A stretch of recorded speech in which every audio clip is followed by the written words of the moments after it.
And coordination amongst those two countries, so there is equal winning for all involved. The challenge I would offer is I would love to see an Indian-built application. You're clearly capable of doing it. You have the connectivity, you have the data centers, and you have the knowledge. Let's jointly focus on that. I think because of the scale of the opportunity, we're going to solve all the trade issues and connectivity issues, and people will sort that out. To me, the real win is when the universities and the entrepreneurs and so forth treat India and the United States as though they're virtually connected, back and forth without even thinking about it. And that's when we get the best of both systems.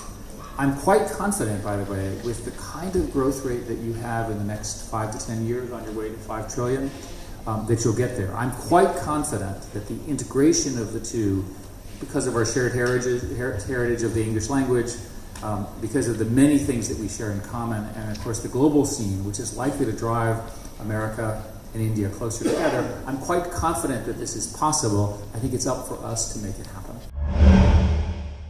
Countries are trying to develop national restrictions on the use of data and so forth, which makes sense to them politically, but may not work in the way that the internet works. And so we deal with this all the time.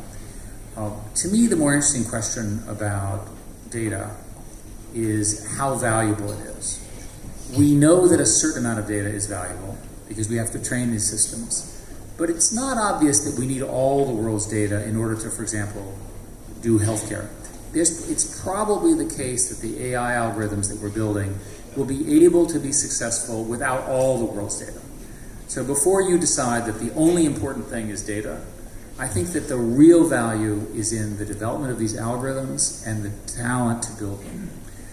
The hardest part of my world right now is getting computer scientists and mathematicians who are clever enough to use these new tools to solve problems.